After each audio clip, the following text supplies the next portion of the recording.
my memory went back to me upon watching the party that happened in this episode. But considering that everything else I don't remember, it honestly sums up a lot that this episode really aged a lot more better, especially when it comes to the type of character that Enid is.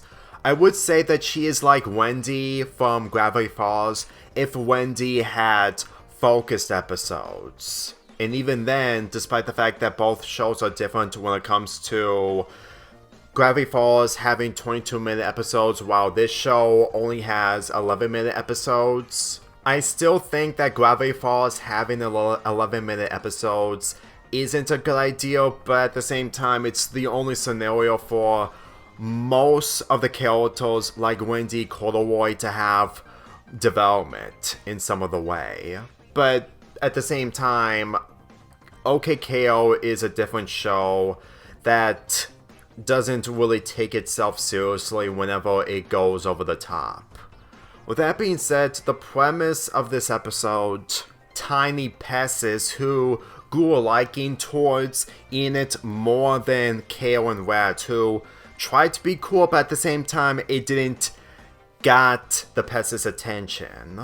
And since that Kale and Rad are being left out, obviously, it's a showcase of the type of character that Enid is, because if most of this was taking place in a different scenario instead inside of the bodega, then I'm pretty sure that we pretty much knew where this is going, but at the same time, Enid isn't the type of person that throws parties inside of convenience stores.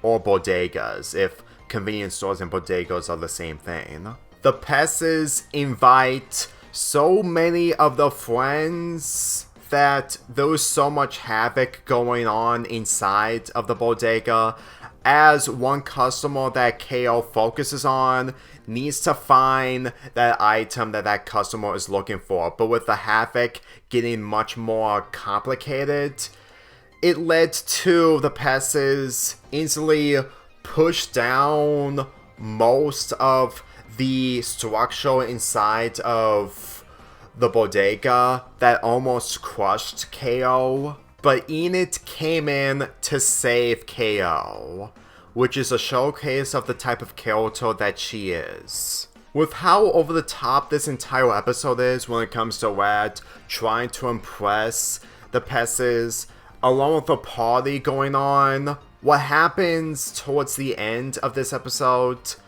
those moments are completely gone.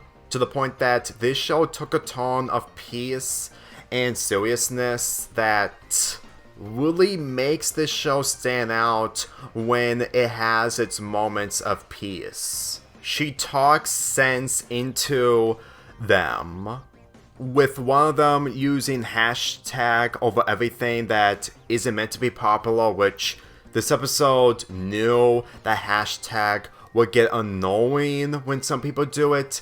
And when it comes to how they are portrayed in a way that wreaks havoc, that they just don't even understand what their lives really meant to them. Truth be told, Enid's life, despite the fact that it was showcased in Parents' Day, she has limits, and the fact that she actually knows where to draw the line.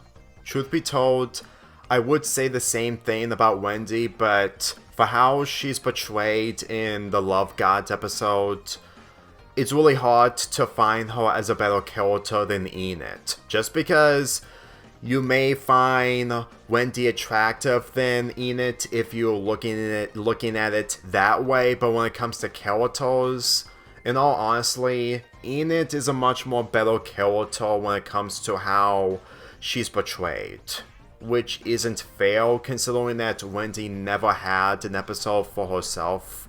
But at the same time, two shows are different, with one show being 11 minutes when it comes to episodes A and B, while the other, it's full-on 22-minute episodes. Just seeing the Pests' lives one by one is honestly wholesome, to the point that me forgetting about it is probably for the best to witness this scene in full context. I doubt it's possible if we had another episode involving Enid and the Pests when it comes to the Pests' real identity coming full context at the end of this episode, but if I didn't remember that, just like this episode, then I'm pretty sure that there was another episode, but who knows.